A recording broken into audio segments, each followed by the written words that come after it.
What's up, ladies and gentlemen? Once again, I'm Grant Beer, the one and only Hypertension, joined here by William Mulberry, known as Chilling Block. We are here for Game 3 of the series between Ocean and Mountain for Scouting Grounds.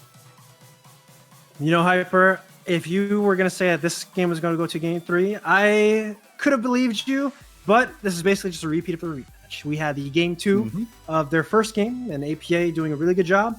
In this game, same exact thing. We're having a little bit of deja vu that we fortunately couldn't see in day one of the scouting grounds here on Tuesday. So a little bit unfortunate, but if we did manage to catch up live, this is probably how that game would have played out. Yeah. I do gotta say something, Hyper, though. Gibble is looking really good, being a carry top lane. I'll tell you that much. Yeah, he's looking much better than I think anybody really expected on those carries. We all knew it's like, oh, Gibble is the tank player, but he's really shown up on these more carry-oriented picks. His Renekton was something very pleasant to watch, even when it was those 2v1 situations where you saw like the Lee Sin roam up and then the Gangplank right there with him. He still managed to get the kills and get out alive, or if he didn't get out alive, he made sure that they paid for taking him down. Very respectable out of the top laner of Team Mountain. But there is something to know about that Game 3 from the other day. If there's one player that showed up in that Game 3, it's Yunbi. He went, I want to say it was 13, 2, and 9 on Rise. It was something ridiculous like that. Not just that, Hyper. That man got a pentakill.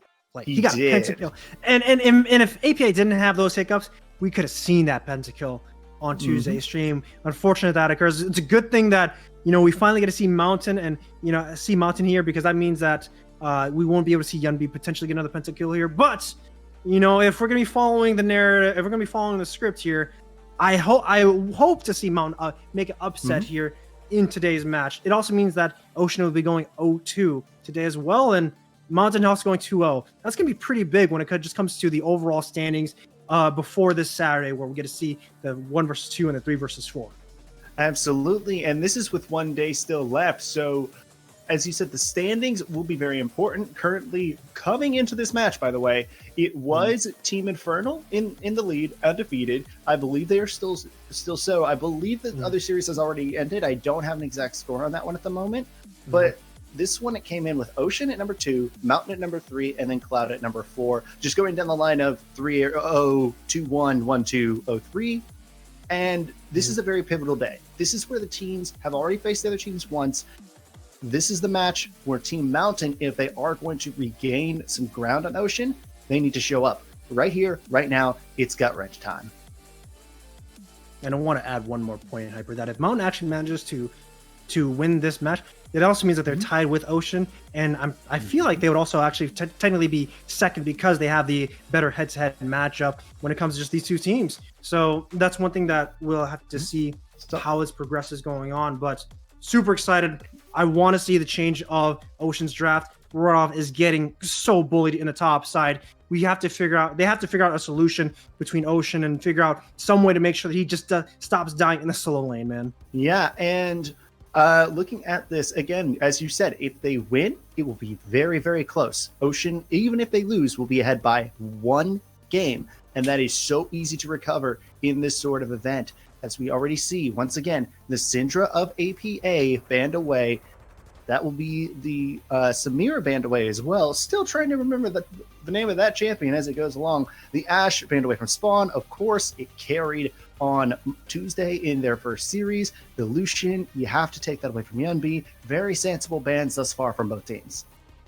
So far, much like what happened in Game 1, probably going to see a 6 ban here, because APA did a good amount of damage on that champion, rocking the 5-0-7 scoreline. Unless they want to throw a little bit of a curveball. Never mind, it is going to be the Ziggs. Same exact thing from the blue side. Yeah, but the question is will they ban the Nidalee? Not doing so is practically asking for NXI to do it, unless you have some sort of very clutch counter pick, something that the side of Team Ocean will not be able to predict. I think that they have to ban the Nidalee here. And they do. Good call, Hyper. Can't have NXI on his notorious champion, as you have to take that away. But keep in mind that the Ezreal is now back on the table for Yan. Wonder if they're going to be looking to pick that up early. So far, this Ezreal has been taking the victory in Game 1 and Game 2. might just rise in priority based on this draft here. Instead, NXI is not going to be looking to pick up the Graves. Going to be actually going to be piloting the Lilia in the jungle here. Yeah, and that should be a Graves response from the side of Mountain. Yep. As we said, like, those are just the two champions that you see most commonly in the jungle meta. Usually, in terms of the jungle, you see 1 to 4 champions really dominate it. Right now, it is the Graves, it is the Lilia. We see that matchup all the time. We know how this goes. The Leona picked up. Again, we know what she does. We've seen her twice already in this series. On the flip side, though, Set is a champion we have not been able to see yet. My question is that going to go to Joey or is that going to go to Rodolph? My money is it's going top lane. Pretty early bet right now, but I want to speak a little bit about why this Leona was picked so early on, especially on Mountain side. Joey has been picking this champion so far on the bottom side. And it's a really smart takeaway for Zion here. Of course, Jan is going to get his signature champion back on the Ezreal. But with the takeaway of Leona, I want to see what Mount can do. And I definitely appreciate the approach of what they're doing in this draft so far, taking away some of these champions and taking away some of these comfort picks that have been showcased right now on Ocean side. Unfortunately, they're going to have to take. Unfortunately, they're not going to be taking the Ezreal in the first rotation, which is surprising. I would have liked to have them just going for the Ezreal Leona, copy what Ocean did in game 1, but instead we're going to be seeing the Jhin on the bottom side, and of course the Rise Band because Yunbi got a pentakill. Yeah, and I agree with you there. I would have much rather had seen the Ezreal Leona combination for the side of Mountain in those first 2 picks because Graves still would have been there. It's not like you're really going to see Lilia flex to another lane. Her kit just really isn't built for a solo lane right now, and that's not even talking about how bad she is as a support at the moment. So I really do agree with you that I think Mountain did kind of fumble those first 2 picks. We are seeing that the Twisted Fate ban is going to be targeted at Yunbi. Thus far, 3 mid bans in the second phase. What will be the 4th one? I'm going to predict that it will be the Ornn against Gibble banned away. Because even into the set, it's not that big of a thing. But no, it's actually going to be another mid ban. APA's Galio taken away. 4 mid bans overall from Ocean side. The Syndra, the Ziggs, the Aurelion Soul, and the Galio. And this is why I'm a little bit curious of why they actually didn't, why Mountain banned the Twisted Fate. It's one of APA's comfortable champions in the mid lane. It's also one of his champions that he's able to just kind of affect the map. Of course, APA did play Orianna in game 1. He does want to play it again in game 3, but this is where I am a little bit worried about how APA plays on this. He's definitely a really good Orianna, but right now, Lilia is really fast. Set, it can also be very fast depending on if he's running at you, but Ezreal won't be really get caught out from the shockwave. So I'm very curious as to why he opted in for this. He actually has a pocket Talia. I would have loved to see that be picked up on APA, but instead we're gonna see him on the Orianna. And Rodolph is unfortunately going to get relegated to the Ornn duty. And it's because, unfortunately, game 1 and game 2, he played some multiple matchups. He took the heat. So, Rodolph on that Ornn. Last hover on Yunbi, though. Yes, Yunbi's Aurelia, the champion that he is famous for, locked in. And this is a matchup that he loves. I have seen many a time where Yunbi's Aurelia is into an Orianna. And the Orianna player basically just wants to cry because of the fact that he is so relentless in the pressure he applies in this lane. And if he ever joins a team fight, he's going to be a blur, battle dancing around the fight, blades surging left and right, and just absolutely annihilating anyone that he sees, especially if he gets any sort of little bit of lead in the early game, as the Mordekaiser will actually be the top lane response. Come to think of it, that's actually a really good answer when you think about one thing in particular.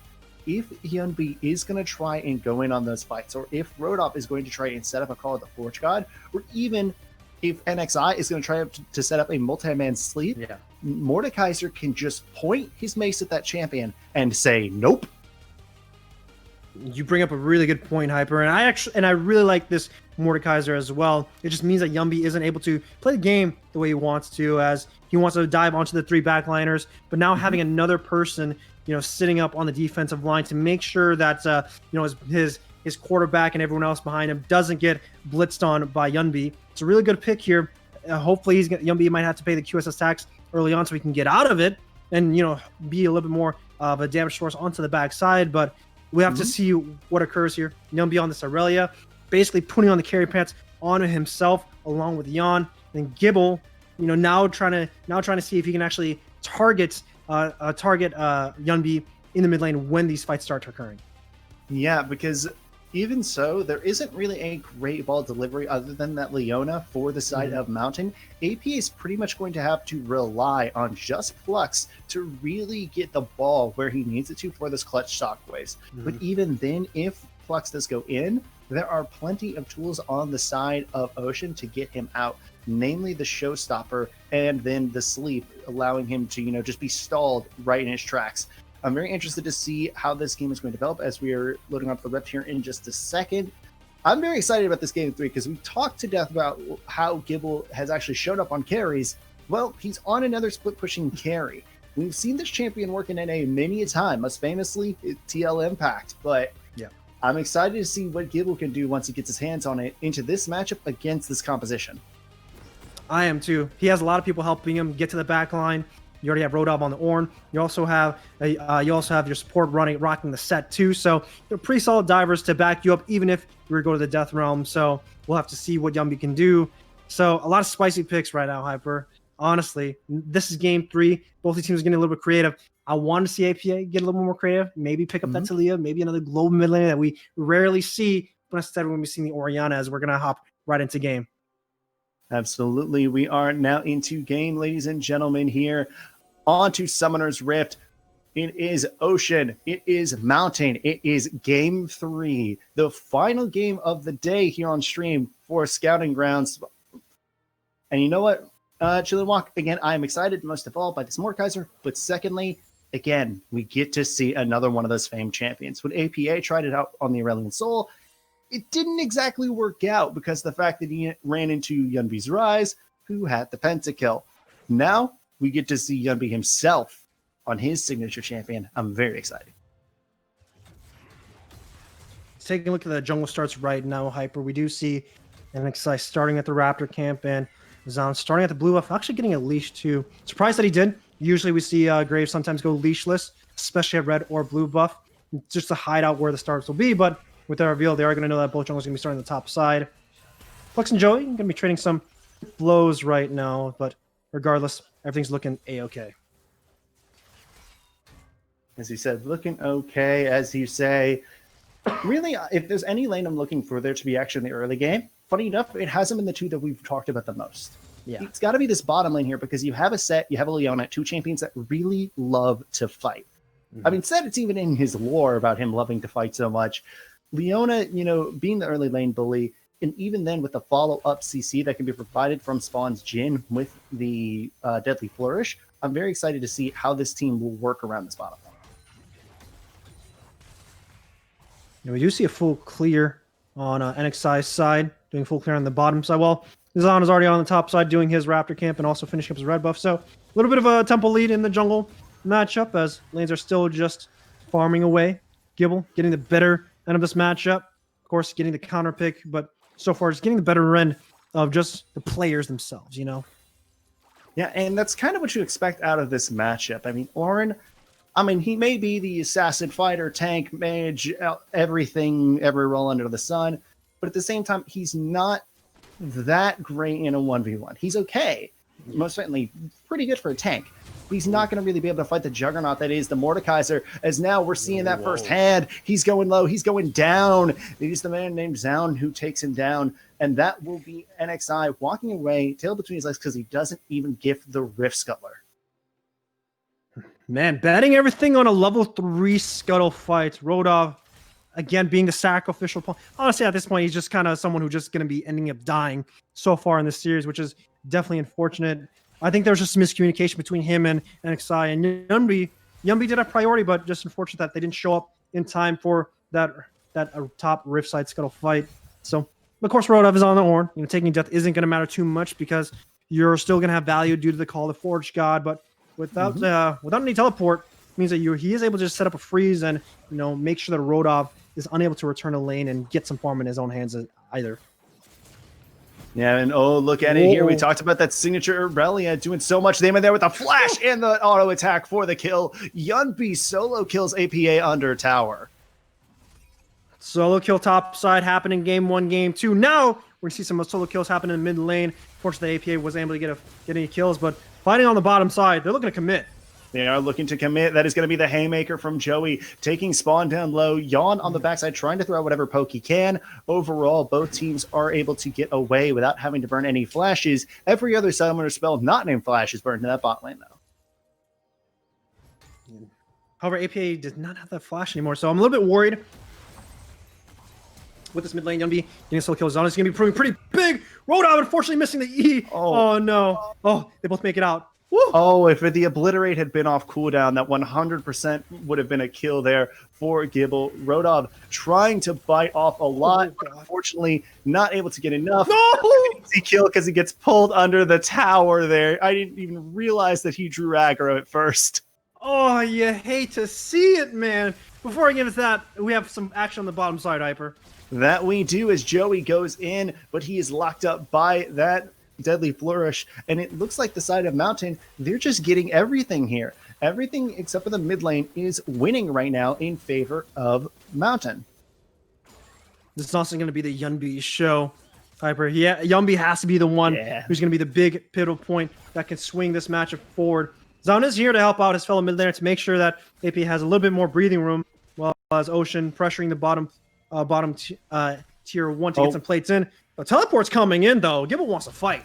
He wants to fight, and he does have the Death Realm available. He draws Yawn in, so it's going to be a 1v1 between the Lich King and the Prodigal Explorer. But on the backside, look at the damage done onto Plux. That is so much done to the support of Team Mountain. Here. And Spawn is going low. Spawn not done yet. Gibble goes down in the process. Yawn in single digits for HP, but that's still a kill over to the side of Team Ocean. It doesn't look like they're quite done. Yunbi trying to at least pressure onto Zone and onto APA, trying to make sure that they aren't trying to take too much. Hyper, I want to rewind back to that bottom side fight because that was a very sexy sidestep from Yon to avoid the mace coming in. It looks like Joey wants to punish Spawn for staying in lane here, forcing the flash out, but still taking a kill on the bottom side and also putting 2 kills on a Yunbi is very big. Already having the Vamp Scepter already built in, looking to go for the Rune King, or at least the Bilgewater's Cutlass. But, you know, the advantage that you have now established on a Gibble has now been shut off and also be given to Ocean. So you're going to be having a lot more agency here. And, you know, if he gets another pentakill, it's definitely going to be deja vu. Yeah, and you mentioned that fight, that little skirmish there between Spawn and Joey in the lane. That burned Spawn's flash. So now the most immobile member of Team Mountain has no flash whatsoever to speak of. If Yunbi wants, that is one of the easiest dishes he will ever be served. However, it looks like both teams are going to be chillaxing for a bit. You know, 11K in both pockets. You're just a little bit more towards Team Ocean as it is sitting, but more on Yon and a Yunbi. But still, first Drake is going to be Infernal too, and both these guys, they have their sights on it. That they do. There is some more vision over there for Team Mountain, but also Zaun is here. This is going to be a 3v2 in favor of Team Mountain. Plux takes a lot of damage, takes a lot in return, but that will be the kill onto Joey. Will he burn? Yes, he will. Plux goes down 1 for 1, supports trading their lives. Yeah, barely coming out of 1-on-1 at the end of it is so good for Ocean. You never want to lose. You never want to lose members without taking something back here. And supports being traded is going to be whatever. Knowing that Zaun actually didn't get any sort of assist on the bottom side. So just Ignite traded overall. But still, both these teams, you know, it's a lot like game 1 where they're just trading blow for blow.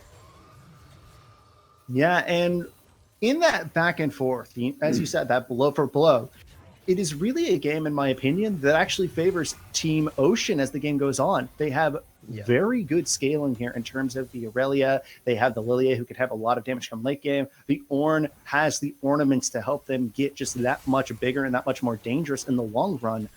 So if this continues in the long term, I think that that's just going to be into the hands of what Ocean wants to do with this game.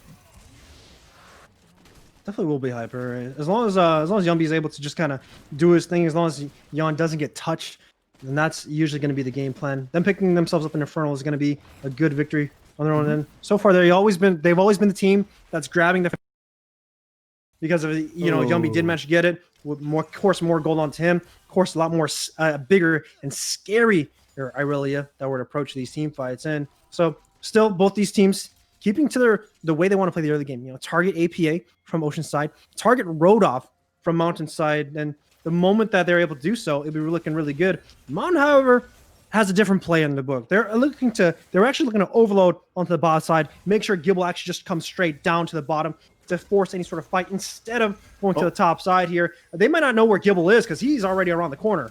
Yeah, it's a big flank coming in. The teleport is also coming in from the side of Ocean. Yunbi and APA are zoned off in the middle lane, so it doesn't look like this flank or these teleports are really going to give much, but that does actually give teleport advantage over to the side of Team Mountain. Definitely really like that victory over the Mountain. Unfortunately, Plux lost his flash in the process during that entire fight. Did manage to force a flash out of NXI, though, so a flash trade overall. Gibble, of course, is the one who wins overall because of that teleport being burned by Rodolph, because of the fear of a fight occurring. So now, if I'm Mountain, I can look to set up another teleport play again when that dragon comes up. And knowing that Gibble is able to just establish lane priority, knowing that the top tier 1 has already fallen, that's probably going to be a really good play as long as they're able to set up that deep vision and get a flank ward for their top laner.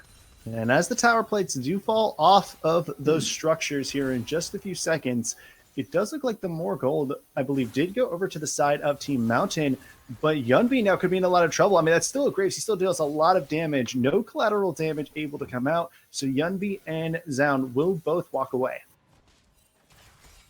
Yeah, but Zaun a little bit low HP. It's going to force Ocean to start this dragon. They might want to contest. Teleports are coming down. Teleports coming down. Plux is in no man's land. And you know what? I don't think he really had a plan, but that's actually a great showstopper to drag him away. The steal from Zaun once again. Great pickup by the jungler of Mountain. But will the rest of Mountain even survive the aftermath of this? Gibble dealing out so much damage, taking so much damage. One more obliterate will actually probably allow him to live, but no, that's actually going to get him 2 more kills. He's got a triple kill. He's healing up so much with this Mordekaiser. One more auto tech will do it. Actually, that's going to get obliterate. He's healing so much. He has the shield. He does not get the pentakill, but it is basically a huge win for the side of Team Mountain. Gibble, what the hell was that? Chills, Hyper. Chills. I was like, yo, Gibble is right in the middle of everyone. He's about to slay everyone down. If NXI was just a little bit lower, if Gibble had a little more health, he probably would have got that pentakill. I was going to say, man, that fight was so hectic. And also, Zaun got that steal.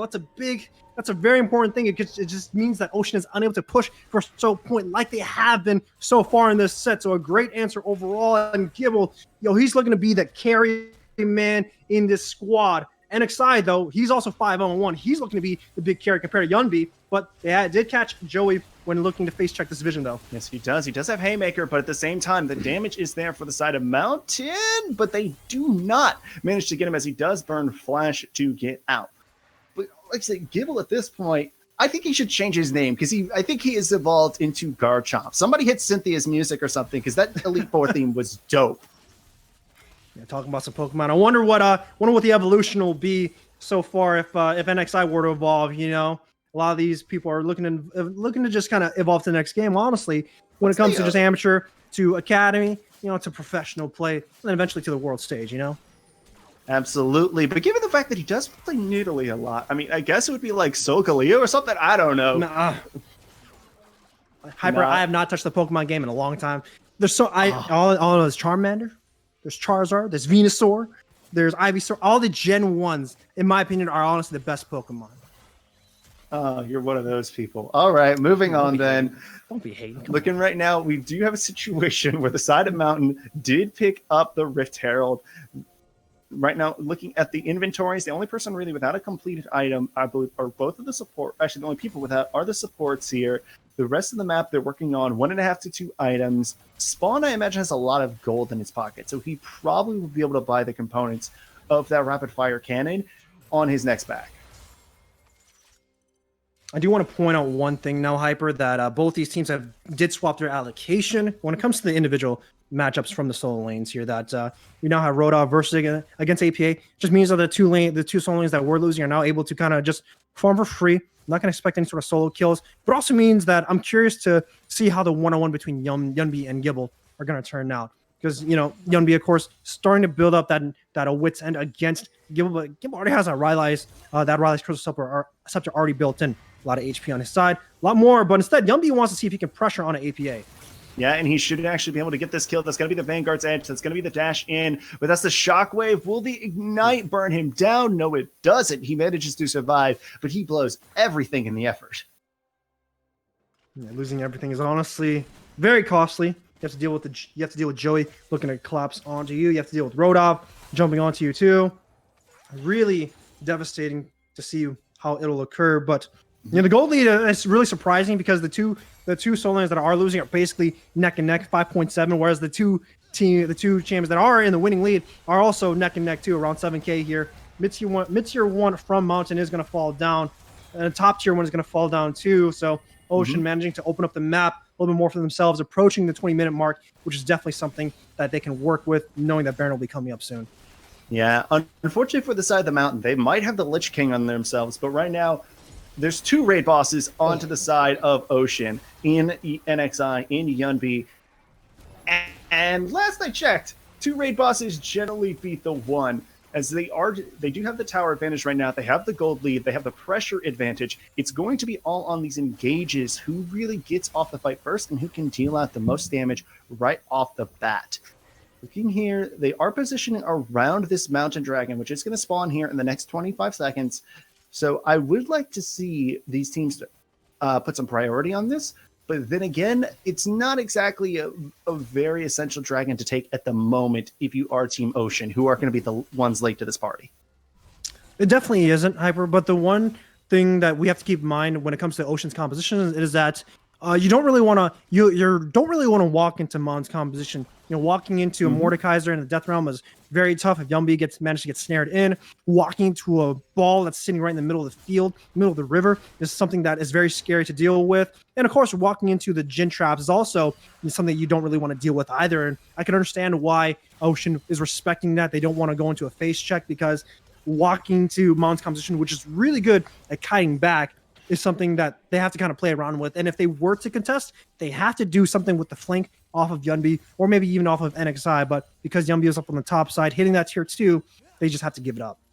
Yeah, and speaking of Yunbi at the moment, his build has gone full split push. He has the Wit's End, he has the Blade of the Rune King. So honestly, he might actually be able to take on Gibble straight up here. We'll have to see it, and just as I say it, looks like they're going to actually tango here. That is going to be the Mordekaiser passive, trying to heal up Gibble as much as possible, but that Wit's End, so clutch. Defense against the Dark King there, and that will be another kill for Ocean onto APA, sorry, and it looks like now they are going to be the ones who regain even more control of the map than they had before.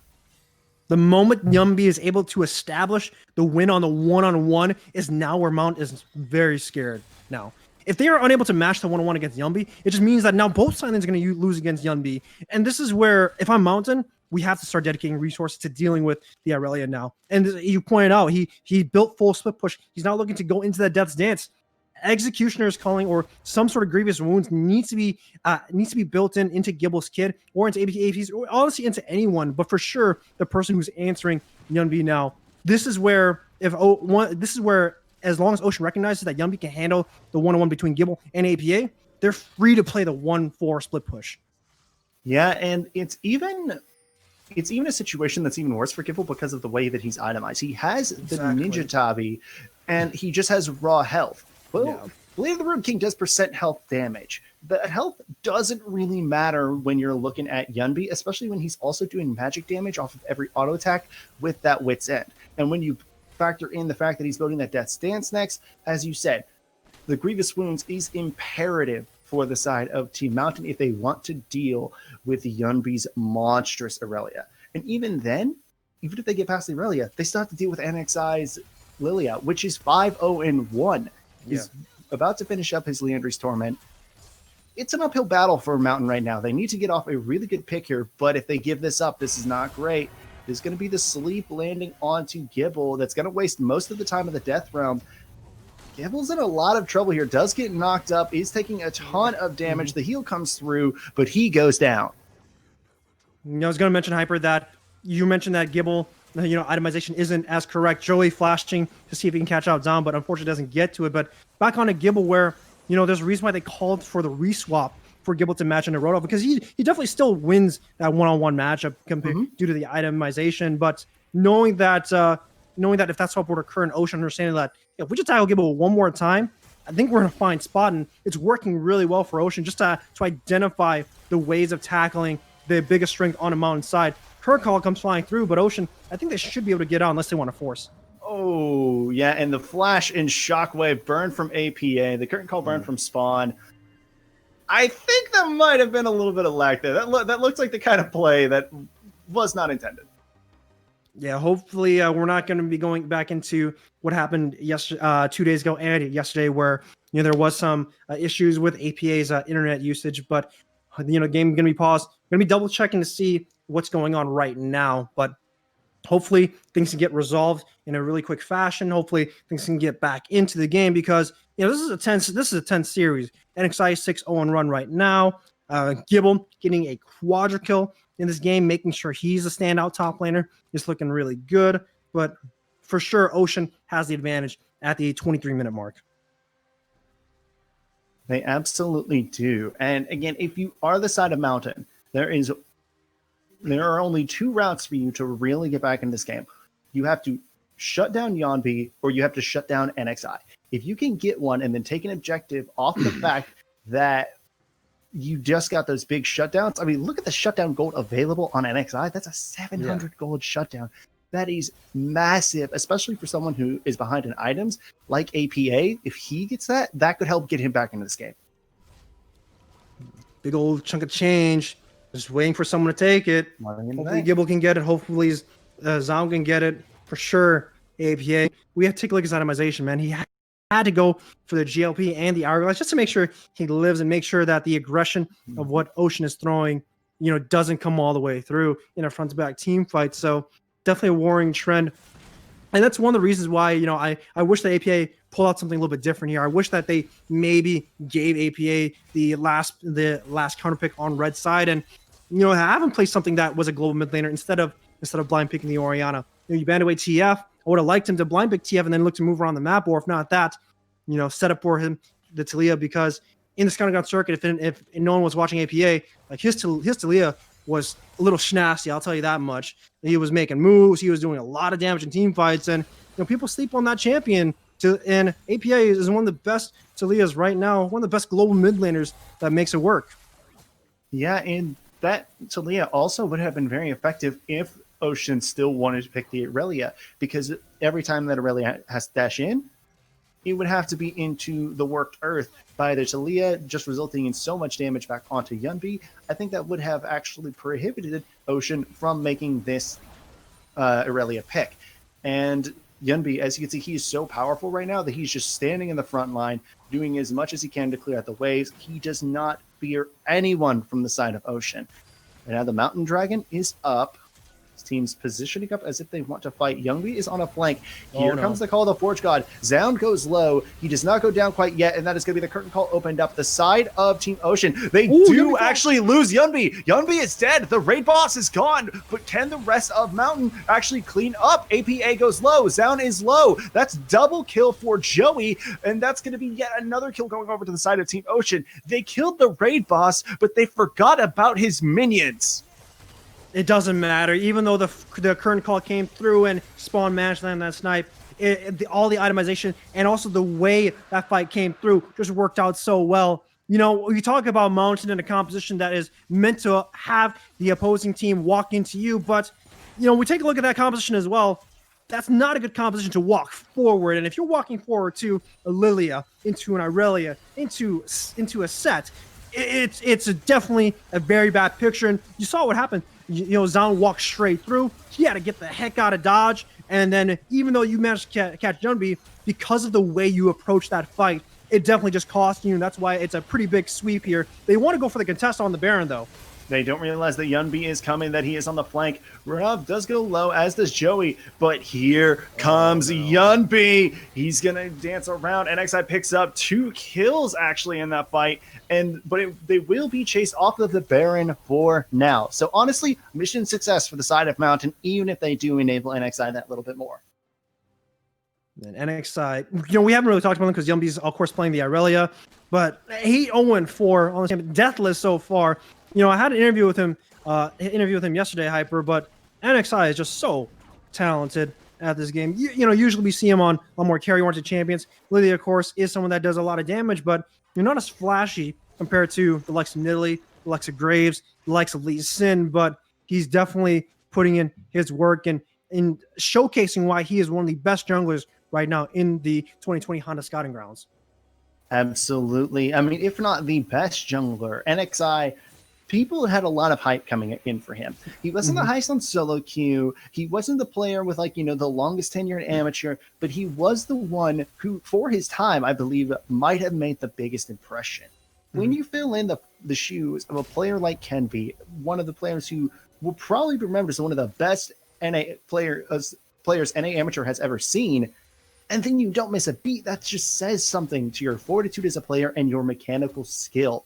And throughout Honda Scouting Grounds, we have seen that on display time and time and time and time again. He was one of the shining lights in their early match against Infernal, so definitely still having that momentum going in.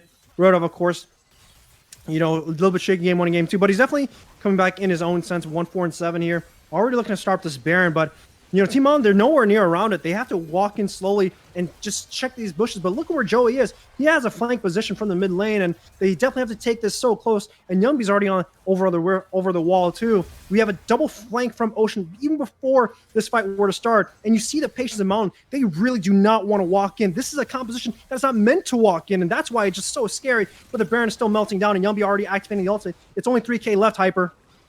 Yeah, it is, but it looks like both teams are actually going to back off after Yunbi's flank was not only caught out, but denied by Zound and APA. Looks like the Baron will live just a little bit longer. Yeah, just a little bit too early from Yunbi. If he had a little bit more patience, maybe that play would have worked. And it also could have just sealed the deal. 4K gold lead before that Baron even would occur, and before that fight would have occurred too. So just a little bit unfortunate that Yunbi pulled the trigger a little bit too early, because that was honestly a really good setup on a 1-3-1 pinch against on the ramp itself. So super smart positioning, but it does require a lot of cogs to work effectively, making sure Yumbi doesn't get caught out by vision, making sure Joey doesn't get caught out by vision, and making sure that none of those two get jumped on immediately from the Mountain squad is something that a lot of these contexts and these situations you have to be mindful of, because if Plux manages land and Zenith played on him and everyone pile drives onto Yunbi, he goes down. And same thing with Joey, while everyone else still hitting the Baron and taking damage too. So really, really smart way of approaching that fight, and a lot of patience on both sides. So I definitely got to credit these two teams at that point. Yeah, we're not seeing the same desperation moves out of Mountain that we saw on day one, which is showing maturity and growth from this team. Again, when we looked at Mountain on paper, they were the team that sort of had the most inexperience about them. They were the team that nobody really expected to do as well at this event, specifically because of the fact that their players, nobody played on a team together before. This is the team with the most unknowns. But we're seeing tangible growth and tangible experience being developed as this event goes on from the side of Mountain, and it is a beautiful thing to see. Yeah, but Ocean still having the advantage 30 minutes in here. Gibbons wants to see if he can start a fight. As much below Roda, but this is going to be the fight right now in the mid lane. Yes, it is. That is going to be the call of the Forge God, and Gibble drops before he can really do anything. Yunbi is on the side trying to kill off Zound, and he's not going to quite be able to get him, but APA is getting chased down by 4. Yunbi dies, but so does the chances of Mountain to win any sort of follow-up fight. Zound is so low, he's almost dead. APA is dead, Gibble's dead, and Spawn is probably going to be dead here in a second. No, he is able to flash out. It's just a terrible situation for Mountain where they get Yunbi, but they lose everything else. As now the side of Ocean, they are on the hunt. They want these two members of Mountain. Doesn't look like they're going to quite be able to get Zound's Graves just yet. NXI is going to flash in. That is going to be a lot of damage from Weapon X. He is going to be able to go legendary, surviving. There's a reason this man has that nickname. Okay, I thought NXI was actually going to hop into his death, but Rodolph, the boy top laner, comes in with a big old body to block those shotgun pellets. But let's just rewind real quick, Hyper, because that fight was really questionable from Mountain. You know, you're walking into him in the mid lane, you're looking to fight over the mid lane priority, but then you don't have the stats to back it up, let alone you don't have the abilities to just allow you to walk forward. You pull in Rodolph, that's great, but he's a tank. You're not going to try and free hit him as a Jhin. No, no, no. You walk in and, you know, Joey there with the flank too. So really, really questionable decision making from Mountain. I wonder what was the call at that time, because you don't want to be walking in. And instead, if you have that priority, get to that dragon first, set up that vision, and make sure that you're in a position where they're walking into you. Yeah, and you mentioned with Gibble, I mean, at this point, he has 7 deaths. That whole raid boss ideology that you have with Mordekaiser, that is just dead and gone at this point. Like, Yonbi at least will still be able to deal out so much damage with those 3 items that he has. Right now, Gibble is getting cut through like he's a piece of Swiss cheese. It's just ridiculous how fast he is dropping in the face of the onslaught of damage that can come out from Team Ocean. And part of that is going to be NXI dancing around that fight, the fact that he's landing the clutch sleeps, the fact that he's still unkilled. He is just able to dance around and put so much impact down without really needing to be sort of, you know, the face of the carry here. He doesn't need to be the one that they are fearing, but they should be fearing him. You know, Hyper, you mentioned that in this early game, Gibble has evolved into Garchomp. And that's definitely true. He was looking really good. I think they found a fairy type. But what are dragons weak? Yeah, they're weak against fairy types. And who's a fairy type on Ocean side? It's going to be NXI, 9-0-6 right now. And oh my God, you're right. They got to find the mid lane, man. Oh my God, you're right. And oh my God, good night to APA. It looks like the side of Mountain, again, they just lose yet another fight because they get caught. That's 2 free kills over to the side of Ocean. And at this point, I think the game is pretty safely in the hands of Ocean if they are able to secure this Baron Nashor. Gibble was trying to push down, but he doesn't have a minion wave.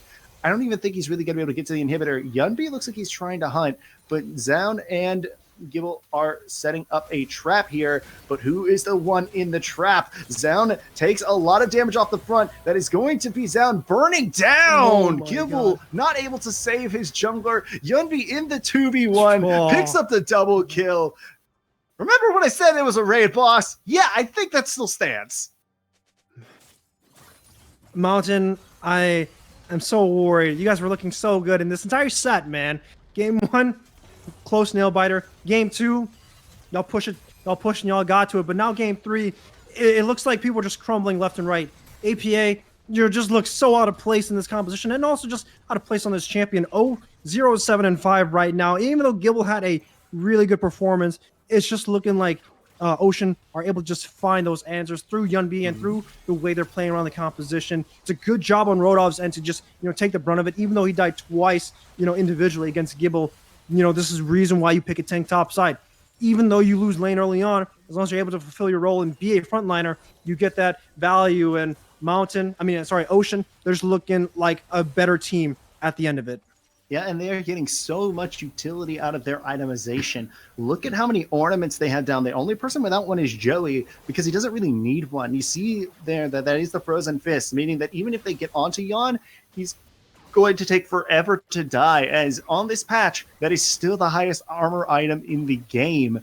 If you look at Yunbi, he has, again, the Blade of the Ruin King upgrade. I want to say the Ruin King's Wrath, something like that. And then NXI, of course, with the Zombie Perkinox, they're getting so much utility out of this Born, even though Rodolph went down, like you said. But it doesn't matter when he could just say, it's like, okay, here's a free 1,000 gold of stats, just extra on your item. Yeah, that's just an additional, that's the cherry on top, Hyper. Like, yeah, right now, Mountain, they have to figure out a way to just tackle just so many solutions. That's why it's just so hard, you know? And that's why if we just rewind back of Mountain approaching draft and approaching like some of these decisions of, you know, what they were going for, you know, why not just take away the Ezreal and the Leona away from Yon and Joey? Of course, you're going to reveal your bottom side very early on. You could get counterpicked, but you're also looking to take away, you know, the 2 comfortable champions from both those players. And of course, Spawn picking the Jhin, you know, it doesn't look too shabby, 2-0-2, but it's just unfortunate that the entire team around the Jhin is just crumbling left and right. And that's where it's just really tough for Mountain. If some of these early game plays were to change, if AP were to hold his own, it would have been really good. But this is the last push for Ocean. Yeah, as Gibble had to teleport back to his own tower, he has to drop the Death Realm onto Joey, but it doesn't matter as his entire team is just falling apart. They're getting chased under their own Nexus towers. That's going to be Joey dropping, but so does Plux. Supports will die. Right now, Yunbi easily able to get out of that for the moment. That will be the curtain call opened up. Gibble going low. That Mordekaiser passive still doing a lot of damage. Yunbi goes down. The side of Mountain actually might have some hope here. That's going to be a flash forward from Zaun, and he is going in there. That's going to be the Deadly Flourish going to land onto Rodolph. Spawn running up. He does not have flash. That's going to be the Orianna damage coming through. It is not enough to take him down, though, and as a result, Mountain survived to fight for at least a little bit longer. Oh my god! No! Oh, NXI, you stepped up a little bit too much. You got hunted down. You got slayed down. But, however, Ocean. Oh, whoa, Jan. Okay. All right. We're just swinging left and right. But the most important thing, Hyper, is that they did get the bottom inhibitor and they have cracked open the base. There's pretty long death timers. In fact, Rob, he's looking to take down Spawn along with Jan. Goodbye, Spawn. Yeah, absolutely. Spawn is gone, taken down by Jan. And you know what? That's going to be a free Mountain Soul over to the side of Team Ocean. Yeah, you sound like Dr. Seuss right now. We're coming up with rhymes and poetry and all that. We're not rap gods, but right now, for sure, Ocean, they still have the game in the back of their hands. Big shutdown goes into Spawn, so he picks up his fourth item and the Quicksilver Slash in his end, but it's just, I don't know if that's going to be a big deal. You're hitting an Ornn who's going to be in the front line. Joey's really dang it too, who has a Gargoyle Stone play that, that Jhin does not do well against a full team fight, a full composition with a bunch of high health HP champions. So this is still the second push to see if they can close out the game. Yeah, and I feel kind of bad for Spawn because he has actually probably been the best player from the side of Team Mountain all series, but we haven't really been talking about him as much just because he's very subtle in the impact he creates. He has, I think in every game I've seen this far, he has actually been performing incredibly well. He's always either the second or best player on his team in terms of performance. But at the same time, one player performing well is not enough to really match the three players performing just incredible on the side of Ocean. And even then, Joey and Rodolph, they're not playing half bad either. They're playing really good games. So it's just when you have that sort of stacked against you, it's really, really hard to do. And this might be Mountain's last stand. They do have that Mountain Soul. They have all the inhibitors down. There's only so much wave clear that can come through. Yunbi's on the flank. They have to be careful or else he will just cut them down. One more last desperation fight has to come in from Mountain. It's going to be off someone who can land any sort of crowd control onto the opposing team. Jan gets pulled in, but it looks like they have found their opening. Ooh. That they have. Fancy feet from Jan did get him out of dodge, but the side of Mountain, unfortunately, they aren't wearing their blue suede shoes. They are instead wearing their funeral garb, as that's going to be the side of Team Ocean, taking down the Nexus towers, dealing out that little bit of damage. Gibble trying all he can. Yunbi gets one kill onto Spawn. That's going to be Yunbi just wailing away on the Nexus. Wait for it, wait for it, wait for it. That game is going to probably end here in a second. Double kill onto Yunbi, but it doesn't matter. Game's already over. 2-1 Ocean over Mountain. In the 100 Thieves next, the jungler and bottom laner getting 18, 2, and 30, and 23 total together. Again, this is the 100 Thieves next. Jungler and AD carry on the same team. And people have been crediting these two a lot. We've been watching and following their stories throughout the entire 2020 SGC, and you've been following a little bit earlier, Hyper, knowing that they played in the spring of Upsurge Premier League, but well, mainly Jan, but actually these two actually came in a little bit late. Apologies, but still.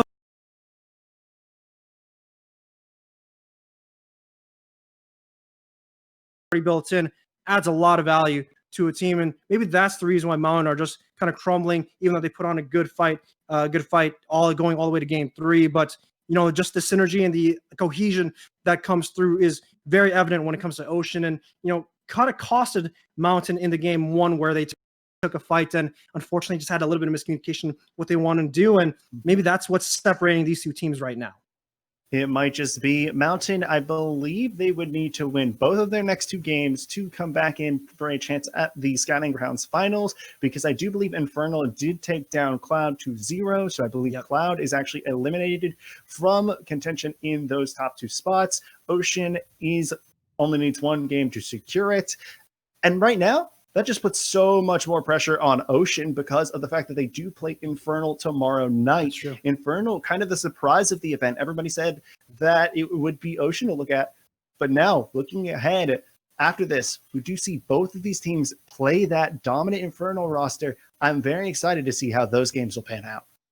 This is also a rematch too, Hyper, or from earlier on today. So we're definitely going to be curious to see how these two hold up, and also to see which one gets a better read of each other. It's really interesting when you factor in the human elements of League of Legends, where you factor in the emotion, the champion pool, and also just the strategies behind everything else. Of course, we can take a look at the game objectively and, grade champions and their values and how well their ideal modes are. But when you break down the human part, player tendencies, patterns from the human part, that's where things start coming along, and that's where League of Legends starts becoming really cool. So hopefully Ocean can look to contest Infernal tomorrow, and if you guys are watching, you guys do not want to miss that match. I'll tell you what. Absolutely do not. But you know what else they don't want to interview? What they don't want to miss? They don't want to miss our interview that's going to come right after this with our chosen MVP of the series. We'll find out who that is when we come back. But for now, that is it from me. That is it for Mr. William Moa, Chilling Walk. Once again, ladies and gentlemen, thank you for joining us tonight. I've been Grant Beard, the one and only Hypertension. Goodbye and good night. Stick around for that interview.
Hello and welcome back, everyone. And I am joined by the winner of today's series and one of the best players I've seen play today. He's had ups and downs, and it doesn't matter because he still shows up. I've got Rodolph from Team Ocean. How you feeling about that long day and long series to boot?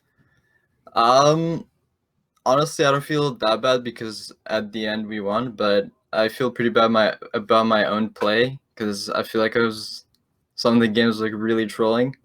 But if I get Ornn, I guess it doesn't matter. Champ's just Right. broken, yeah, so it's fine. All I get is that Papa Smithy meme of the orange. Yeah, the orange pretty broken. Like, Yeah. And it showed through today. And I think one of the things that highlighted to me was your variability in the picks you like to play. And I know you do go for some carry tops. We have seen these kinds of performances from you, but the tank performances were also just so good. And yes, it doesn't always feel the best to play them at the moment, but the coming out with these wins in these dominating fashions and being able to do so as a team, I think is super nice. So I want to get or pick your brain a little bit on how this Honda Scouting Grounds has been for you, how the coaching has been just up until this point, couple days in. How are you feeling? honestly, it's been pretty good. I mean, other than like the pauses and stuff, but I guess that's what happens when you host an event online. So I mean, it's been pretty good. I like working with the staff. I have been learning. I think my teammates are cool people and they're great players too. So I've been just enjoying playing with them. Yeah, I like it. It's been fun. Yeah, it's always a little bit of a difference when you get to be in these kinds of situations, in these rooms with the people you are working with, and it's always a good time. Yeah. One little question about your matchup so far. Do you have one matchup that you've played in this series, in this day at all, that really sticks out to you, one that you had a lot of fun with? Probably one of the earlier matchups, probably maybe Kennen into Jax. I was about to ask how that Kennen Jax matchup went. I have to like be really sharp on all my movements, and then if I don't do that, I lose. So I feel like it's pretty good like finger check, and it was pretty fun. Yeah. It must have been really interesting having the second start after the 15 minutes of the previous game the day before. That was kind of awkward. You get a little bit of experience of what's going to happen in the game, but no, it was an exciting series to cast for sure. I was the one actually casting that one, and it was super fun, the back and forth on that one. But I just want to give you a little bit of time here at the end of the interview. Give a shout out to anybody you've been working with or anybody in particular that you want to talk about. Honestly, just my teammates. I think NXI has been popping off for sure. He's been playing well every game. Yeah, I don't know, just everyone, TL staff. Shout out to Primary and Spawn. They've been smurfing our coaching. So yeah. You gotta appreciate the team love there. But Rodolph, thank you so much for gracing us with your presence here on the screen. Go rest up because you got more action tomorrow. Thank you. Thank you. Well, everyone, that's going to be it here from this day of Scouting Grounds. It has been a long one, but thank you all for tuning in and sticking with us throughout. Remember, we'll be back tomorrow morning at 11 a.m. again for more games and the final day of the play-ins here of the Honda Scouting Grounds. So make sure you tune into that one. Check all your socials, and we'll be back next time.